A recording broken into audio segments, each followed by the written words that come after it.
yesterday. What did you guys get in? What was the emphasis after you had a chance to kind of break down Memphis and get in back in the gym yesterday? We went at it pretty good. We had a good practice, a lot of energy. It was physical.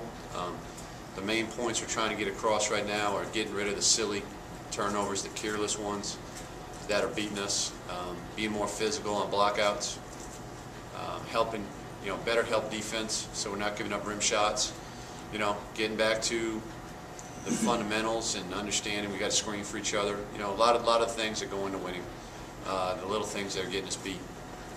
Most of all, the turnovers, and obviously we're shooting some free throws and make sure we're getting in on the free throw line. But we had a good practice. Still making some of the mistakes that we're making, but we are making progress.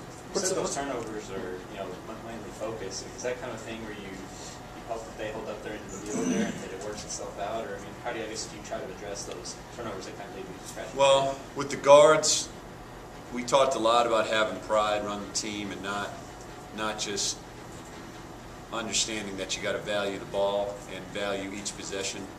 We fully expect this next game to be a dogfight. Bowling Green has been in a lot of games. We can't go up there with the attitude that we're just going to go in there and win. And that starts with the point guard play, getting us into offense, taking care of the ball, making sure we're running when we get opportunities to run and push it, making sure that we get into sets when we're in the half court, and just having that pride where they're not going to have 5, 6 turnover games. We're just not going to win many games if that's going on. And it's got to be embarrassing that we have to put a play in for forward to take the ball up, and you hope that they're getting that message. We also worked on pressuring one another, so we're kind of used to it more, and so we can handle it and get a little more experience versus pressure. So we're really having the guys go after each other and see if we can still maintain our focus and take care of the ball. Max, how much do you feel like has it been a mental? Is it all mental, the turnovers, or is there something where they're just not picking up on something? Or? I think it's maturity a little bit. I think we got, this isn't an excuse by any stretch, but we have 2 relatively young point guards at this level. Jamal was not quite able to take over that position last year, and he had his chances to take over that position. But being a freshman, that's understandable. He's just a sophomore now, and Cam Brown's still trying to figure it out. Got a lot of talent. You'll see him at certain times doing some really good things, knocking in shots. He's fearless, trying to drive the ball, but still really doesn't understand this level on how to run a team, and that's what we're trying to work on with him. And they're trying.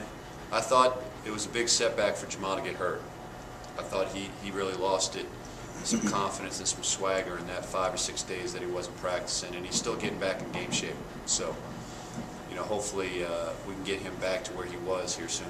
Does it help at all with those 2 guys that it doesn't seem like anyway that either one of them really get into the habit of hanging their head or letting up a whole lot from an effort standpoint? And last year at times that was something that kind of hurt you guys at that spot. And those 2 guys seem to be anyway that even though they're struggling, they're trying to work their way through. Well, the energy is way better. That's a big plus. Jamal, when things aren't going bad, like in the Vandy game, he reverted back to hang his head a little bit, and he had some body language that needs to be corrected.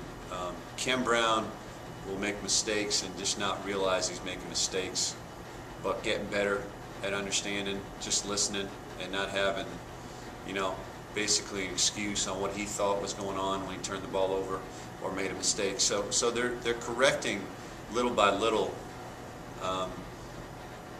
They're improving on what they need to get better at, but at the same time, when you're in games, high-level games, I think, we've lost 5, and all 5 could very well be postseason type of teams. So when you're in those kinds of games, you make 1 or 2 mistakes, maybe you're fine, but you're turning that ball over in those big games 5, 6 times. I mean, that's just too much. So we're talking about that a lot.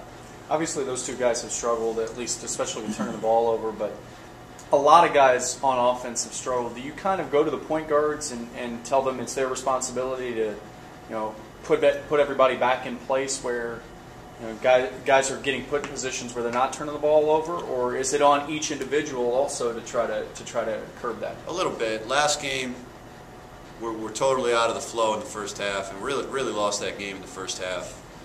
And not only were we turning the ball over, we got in foul trouble because their defensive positioning wasn't there. So now you got guys way out of position trying to score the ball in different areas. That was a struggle in the first half. And you finished the half on maybe an 18-4 run. Is that right? I think it was an 18-4 run by Memphis, and it's hard to come back from that. The point guards have to give us a little bit of confidence on both ends. They've got to slow their point guard down and set a tone defensively, but they also have to create some shots for others, and we just weren't doing that in the last 2 games. You know, Vanderbilt were not sharing the ball. A lot of one pass and shots. In the Memphis game, thought we were at least attacking and getting on the glass, but once again, it's a very athletic team to play against, to be playing at the rim in the Memphis game. So confidence in a lot of ways can come from your point guards play, and that can be on both ends. We got to have better. What do you guys expect from Bowling Green? I know they got a big dude, but what do you guys see from them? You know, they're scrappy. They've been in some games. Their record doesn't probably indicate just how close they are to turning their own corner. Their guard set worries me because they can score a little bit and they get good production out of their guard set.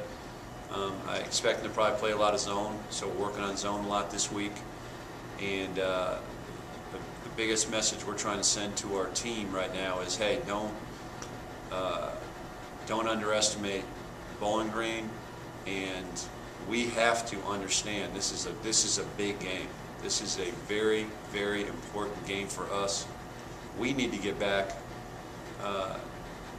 in the flow, confidence-wise ourselves, and understand we still control every 40 minutes we go out there, and we got to have higher expectations for ourselves. You know, our defense isn't where it needs to be. Our rebounding is not where it needs to be. Our field goal percentage defense is way too high. You know, we're getting out rebounded by 2. That should be a strength for us. And we're turning the ball over 17 times a game. You know, give yourselves a chance on the road. Play hard, but also play smart. So those are the types of things we're talking about this week. Was it important just because you need to win? I mean, you guys have lost 4 straight. I mean, it's been against tough teams, but 4 losses is 4 losses. Well, I think it goes. You know, if you just look at the stats, it's glaring. The problems. It's the fundamental part that we need to take care of. You know, we cannot have double-digit turnovers at the half. We're going to be down at the half. That's one thing. So taking care of the ball, playing confident. On the defensive end, you can't allow teams to score the ball so easily. You got to have better help defense. Now, we had a bunch of charges in the Memphis game, so I know they're thinking and trying, but we have to go to that next step. You know, we're going into, you know, late December right now, and our defense needs to be at a better point. So higher expectations of ourselves, because I do still think you play good defense and you really frustrate the other team, you're going to have a lot more confident, aggressive team on the offensive end. How big a test is tomorrow night in that, though you don't take them for granted, they're not as good as the last 3 teams you guys have played. How big a test is it to see, you know, maybe how much your guys have learned from the tougher competition you've given them? Well, I told the guys after the Vanderbilt game that, you know, when times are tough, you kind of see what you're made out of. I'm anxious to see what their approach is after the Vanderbilt game, their attitude coming to practice, their approach in the next game on focus to the scouting report, and then going out and actually putting out the energy we need. They answered the bell in a lot of areas, except we didn't play smart. You know, we didn't play smart, and our team defense wasn't where it needed to be. Transitional defense, most of all. I think the test here is still, what are we made of? Are we happy with where we're at? Or are we going to fight for that win on the road? That's going to be a tough win. It's going to be a tough battle. Continue to improve and understand we've got a long way to go. I mean, our potential is really high. And you see when we don't play with energy, our potential is really low. And that's a team that, you know, can be up and down. Do we want to have that kind of season that's up and down? And I think we'll see a lot of what we're made out of in this game. Now, yesterday they were good. Energy was good. Were we the smartest team in practice yesterday? No, we turned it over. Still a lot of careless turnovers. And that's why we're trying to put them in situations where they gain experience in practice, so hopefully it carries over into the game. We talked about Drain a little bit after the game. Saturday. Going forward, though, especially now with Tang is about to come off here sooner than later, what can he do to help further a low post type defensive presence or anything else? What can he really add, I guess, going forward? Well, he is really active on both sides of the ball. He's got long arms. He really fights for position inside defensively. He's going to battle you every chance he can, try to block your shot. He's going to block out. He's going to come over and help and be in the right position. He's really trying to do the right things and executing the right things on the defensive end. On the offensive end, he's really skilled. He can catch and shoot from 15 feet. You saw when he comes in, you know, he strokes free throws. He's got a beautiful stroke, and I'm confident in him screening and popping some. And he also can catch the ball from 15 feet and rip it. So in terms of what we try to do offensively, he's going to execute as well. He's going to screen.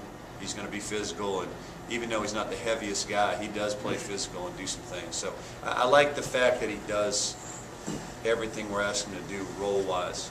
You know, he's in that stage. He's a freshman. He's just trying to do the right things. And he's very active, very active. What did he need to do? Obviously, he must have done it because he got off the bench, got out of the red shirt. What was wrong early, and then what did he change? I guess? Well, I think the first couple of weeks he was terrific, and we're sitting there going, golly, you know, Stephon Drain's going to be a heck of a player, and we always thought that, but he really came out of the gate really well. Once it got to the second, past the teaching phase of practice, and now you're getting into more physical grinding practices, and now the plays are in, and now mentally it's tough. That third and fourth week is really tough because it just goes to another level, both mentally and physically. He struggled during that time, and it was hard for him to recover. In the last, 2 to 3 weeks, though, he has gotten that confidence back and figuring out the system, just doing a lot better and more consistent. So you're saying to yourself, man, this guy's consistently put in the book now for about 3 weeks, and we think he can carry it over into the game. So that's where the thought process. And we're struggling at times. Juan's playing too many minutes.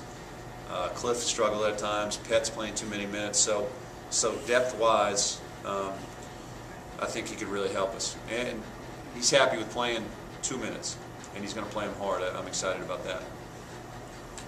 And Mac, I know just with Khalil not making the trip to Memphis, has he maybe kind of got himself back to where he needs to be to contribute now? Well, he's back in practice. He still has a long way to go in terms of our expectations. But yesterday he came in and straightened out where he's at. He's doing. He had a good practice yesterday, and he's going to have to continue to fight for minutes. I mean, it's if he plays well, plays hard, we need him. If he doesn't understand, we have high expectations for him, then he's just not going to play that much. But he's back on track as of yesterday. Is he back on the bus, I guess, so to speak? Making Yeah, the trip with you guys? yeah, he'll be on the trip.